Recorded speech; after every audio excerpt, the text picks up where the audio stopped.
Mis hermanos, que Dios les bendiga.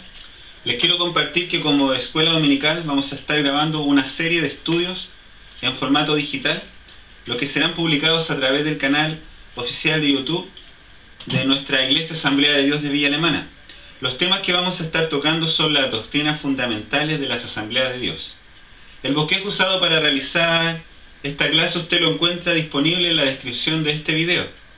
En esta primera lección veremos una introducción a las doctrinas, en la que aclararemos algunos términos que son importantes de conocer. Ya les adelanto que la próxima semana estaremos hablando sobre la Biblia es inspirada.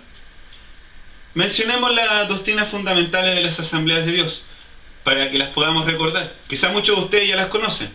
La primera es: la Biblia es inspirada, el único Dios y verdadero, el Señor Jesucristo es plenamente Dios, la caída del hombre y el pecado, la salvación del hombre, las ordenanzas de la Iglesia, el bautismo y el Espíritu Santo, la evidencia física inicial del bautismo en el Espíritu Santo, la santificación, la Iglesia y su misión, el ministerio, la sanidad divina, la esperanza bienaventurada de la venida de Cristo, el juicio final, cielos nuevos y tierra nueva. Mis hermanos, ahí donde usted se encuentra, los invito a que podamos tener un pequeño momento de oración, todos juntos ahí donde tú te encuentres, puedas inclinar tu rostro y podamos orar juntos a nuestro Señor Jesucristo. Bendito Dios y Padre Celestial, estamos, Dios amado, delante de tu presencia, Dios. Padre, porque tú, Señor, has sido bueno con nosotros, Dios. A pesar, Dios eterno, de que podamos ver, Señor, toda la situación, Dios, que está pasando en nuestro país, Dios, tenemos, Señor, la confianza, Señor, de que tú, Señor, estás en el control, Dios. Padre, yo te pido por la vida de mis hermanos, Señor. Si alguno, Dios eterno, está pasando, Señor, alguna necesidad en este tiempo, Señor, Padre, que tú, Señor, puedas proveer para él, Señor, para su hogar, Dios, y para su familia, Señor. Padre, bendice la vida de mis hermanos, sus hogares, Señor, sus casas, Señor. Pero aún más, Señor, bendícenos como iglesia, Señor. Padre, que cada uno de nosotros, Dios eterno, pueda estar cada día, Señor, más comprometidos, Señor, Padre, y más conectados, Señor, contigo, Señor. Quizás no nos podamos reunir en este tiempo, Señor, de manera física, Señor, Padre, pero eso no impide, Señor, que podamos orar, Dios, alabar tu nombre en la casa, Señor, como familia, Señor. Que podamos tener cultos en nuestros hogares, Señor. Padre, te pido, Dios, por la vida de mis hermanos, Señor. Padre, que ellos puedan ser bendecidos, Señor, con sus familias, Señor. Aquellos que tienen nietos, hijos, Señor. Que este sea el tiempo, Señor, en el cual tú puedas permitir, Señor, que haya una instrucción especial, Señor, en los hogares de mis hermanos, Dios. Padre, te damos las gracias, Señor, porque tú estás en medio de todo, Señor, lo que nosotros pretendemos hacer o planificar, Dios. Todo esto te lo entregamos, Padre, en el nombre de Jesús, Señor. Amén y amén. Mis hermanos, vamos a seguir. Lo primero es mencionarle que esta es la primera clase, esta es la clase número 1. Esto corresponde a una introducción. Primero vamos a definir, vamos a valorizar y clasificar la palabra doctrina.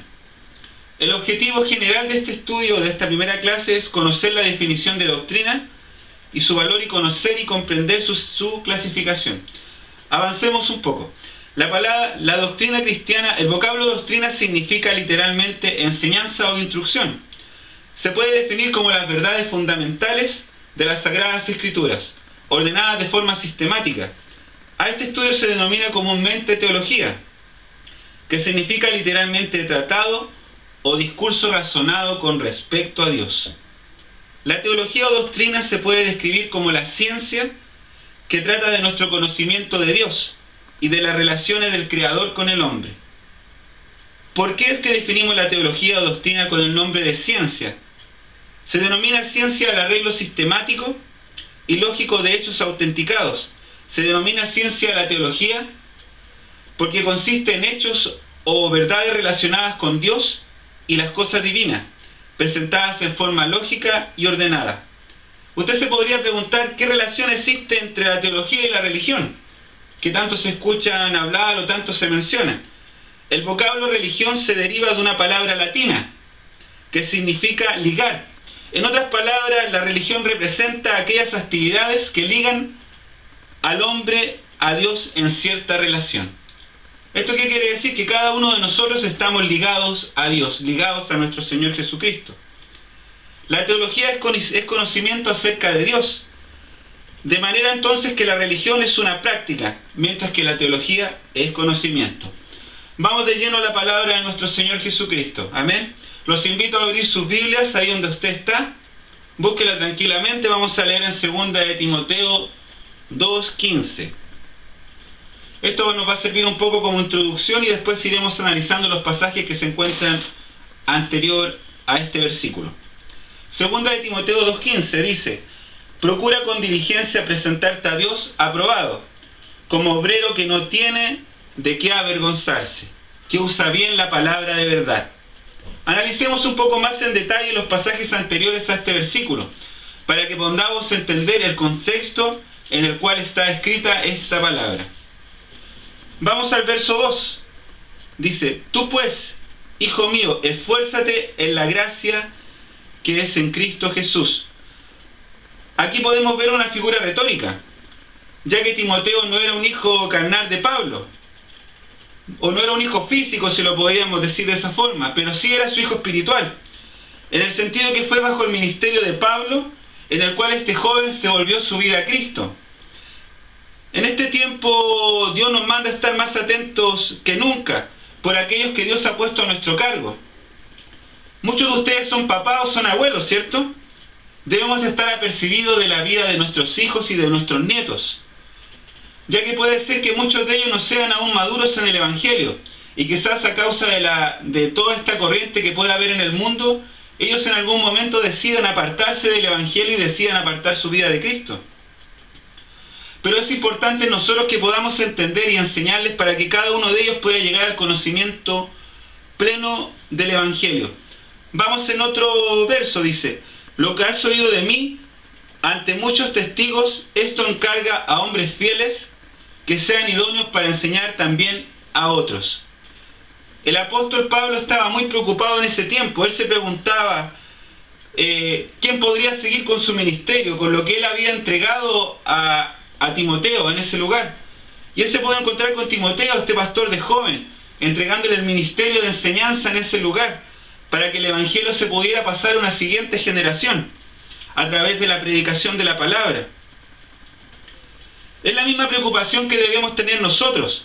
Si la siguiente generación que vendrá a través de nosotros podrá conocer el Evangelio, si quizá usted en este tiempo decida apartarse de Cristo, quizás sus hijos o sus nietos no podrán conocer de Dios, simplemente por la decisión que usted ha tomado de apartarse, de seguir a Cristo, de seguir a Dios, de seguir el camino, la senda que el Señor ha trazado para su vida. Si nosotros descuidamos nuestra relación con Dios, puede suceder, como les decía, que la siguiente generación no llega a conocer del Señor. Nuestra vida, debemos estar totalmente preocupados en nuestra vida de que la siguiente generación, o nuestros hijos o nietos que el Señor ha puesto a su cargo, puedan conocer del Evangelio, ya que ellos también tendrán hijos y nietos futuramente, y a través de ellos también el Evangelio podrá llegar a una siguiente generación. Verso 4. Ninguno que milita se enreda en los negocios de la vida, a fin de agradar a aquel que lo tomó por soldado. Un creyente es un soldado. Y usted se podrá preguntar, ¿cómo los hijos de Dios somos soldados? ¿No ocupamos quizás ropa raquelada como ocupan los militares en la calle? ¿O como ocupan quizás los infantes de marina? Pero ¿saben ustedes que la palabra del Señor en el libro de Efesios, ve en el capítulo 6, versos 12 y 13, dice: porque no tenemos lucha contra sangre y carne, sino que contra principados, contra potestades, contra los gobernadores de las tinieblas de este mundo, contra huestes espirituales de maldad de las regiones celestes. Por tanto, tomad la armadura de Dios para que podáis resistir en el día malo, y habiendo acabado todo, estar firmes. No sé en realidad si cada uno de ustedes estará firme en este momento en su casa, o quizás se siente triste a causa de todo lo que está pasando. En este momento quizás tú estás dudando que Dios pueda estar en control de todas estas situaciones, y quizás estás pensando, Dios quizás se olvidó de nosotros a causa de todo lo que pueda estar ocurriendo en nuestro país, en nuestra nación. Pero es importante saber que Dios no se ha olvidado de nosotros. el Señor está en control de todo lo que está sucediendo y todo lo que está pasando. No podríamos imaginarnos a un soldado que en plena batalla se dirigiera a su superior y le dijera para pedirle permiso para retirarse, para ir a disfrutar un día de fiesta con sus amigos, o quizás hacer otra cosa que no es la orden que su superior le había dado. Es muy importante entender que en esta batalla cada uno de nosotros tiene una misión. Desconozco quizás cuál es la misión que Dios ha puesto para tu vida o cuál es el llamado que el Señor tiene para tu corazón hoy día, pero te quiero decir que Dios está en el control, que Dios te ve como un producto terminado. El Señor te ve, el Señor se proyecta contigo con lo que quiere Él hacer con tu vida, pero es importante que cada uno de nosotros pueda rendir su vida al Señor. También el que lucha como atleta no es coronado. Verso 5, el que lucha como atleta no es coronado, sino lucha legítimamente. Así que dice que el atleta tiene que luchar legítimamente, es decir, que tiene que luchar cumpliendo las reglas. No hay atajos para vivir la vida cristiana. Olvídense usted de aquellos que resumen al cristianismo como un cursillo, como un libro cualquiera, o tratan la Biblia como un libro sin importancia. Para nosotros, para los cristianos, la Biblia es el manual de vida que el Señor nos ha dejado. Cada uno de los 66 libros que el Señor inspiró son importantes para que nosotros podamos conocer la misión y podamos conocer lo que Dios quiere hablar para con nosotros, mis hermanos. Es muy importante entender, Dios tiene un propósito con la vida de cada uno de nosotros. Tenemos que estudiar la Biblia en totalidad en este tiempo. A usted que está en su hogar, que el Señor le pueda despertar este interés de poder estudiar. Un atleta no puede seguir un atajo para cortar distancias, evitar una curva cerrada en una pista de carreras para tratar de llegar primero. Un cristiano verdadero debe ser íntegro, mi hermano, y conducirse como un verdadero hijo de Dios. Cuando hablamos de integridad, mi hermano, quiere decir que haremos lo correcto en nuestra vida, aunque no haya alguien que nos esté mirando. En otra de sus cartas, el apóstol Pablo habla de la vida cristiana como un circuito de carreras. En Filipenses 3:14, el apóstol Pablo escribe: prosigo a la meta, al premio del supremo llamamiento de nuestro Señor Jesucristo. Yo no sé a lo que el Señor te ha llamado a hacer a ti, mi hermano. Sé lo que me ha llamado a hacer a mí. El Señor me ha llamado a poder enseñar la palabra del Señor, mi hermano. Y me siento enormemente gozoso de poder estar en esta tarde, mi hermano, pudiendo estar con esta palabra a través de este medio digital, pudiendo hablar contigo y de que tú puedas escuchar. Verso 12, si sufrimos también reinaremos con Él, si le negáramos, Él también nos negará. Hay algo que destacar en las frases: si sufrimos, también reinaremos con Él. Muchos creen que no todos los creyentes van a reinar con Él, porque este versículo reduce el privilegio a aquellos que han sufrido por Él. Algunos nos sentiríamos cohibidos, como en una situación embarazosa, si nos colocaran quizás al mismo nivel que el apóstol Pablo o que alguno de los apóstoles o profetas de la Biblia. Podríamos pensar que quizás somos menos dignos que ellos. Pero yo les quiero compartir lo siguiente. En el tiempo de nuestro Señor Jesucristo, en el tiempo de los romanos, cuando el apóstol Pablo escribía estos pasajes, fueron muchos los cristianos que fueron muertos por creer en el Evangelio, por no negar su fe. Algunos fueron quemados, algunos torturados, azotados, aserrados, mis hermanos, solamente por creer en nuestro Señor Jesucristo. Unos estudiosos, unos teólogos plantean que fueron alrededor de 5 millones de cristianos los que murieron en ese tiempo. Varios historiadores lo afirman. Es importante entender que este llamamiento o lo que el Señor ha entregado es para todos los cristianos que han entregado realmente su vida a Cristo y han decidido vivir por Él y para Él, mi hermano. Yo te quiero invitar a que tú puedas vivir para Él, mi hermano. Y luego Pablo continúa diciendo: si lo negamos, Él también nos negará. Como vemos en este lenguaje, es fuerte. Si nosotros negamos al Señor, Él nos podría negar a nosotros. Sin embargo, esta expresión nos revela que Pablo creía que la fe por sí sola no se manifiesta con obras. Mi hermano, el Señor te ha llamado a hacer algo, mi hermano. No sé lo que tú puedas estar haciendo, pero sé que habrá mucha gente que se acercará para poder conversar contigo, mi hermano. Habrá gente que necesitará que tú puedas orar por ellos, porque el mundo afuera está sin esperanza, mi hermano, pero tú tienes la esperanza puesta en nuestro Señor Jesucristo. Tú tienes la esperanza puesta en Dios. El Señor te ama y el Señor te quiere usar, mi hermano.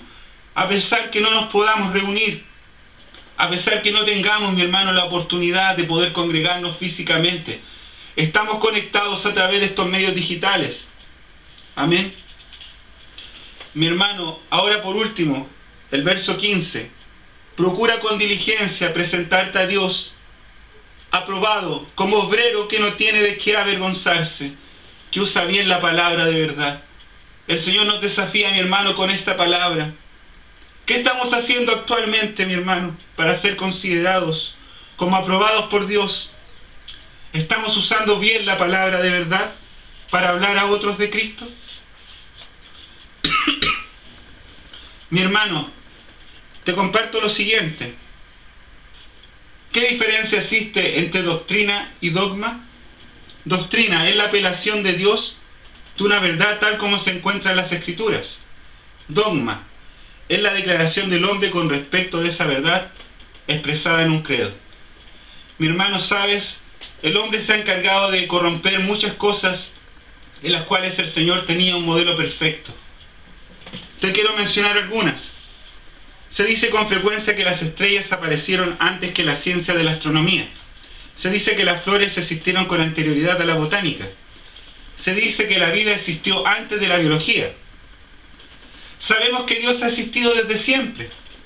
Dios existió antes que la teología. Pero el hombre, debido a su ignorancia, concibió las ideas supersticiosas con respecto a las estrellas, y el resultado fue la falsa ciencia de la astrología. El hombre se forjó ideas falsas con respecto a las plantas, atribuyéndole virtudes que no poseían, y el resultado fue la hechicería, mi hermano.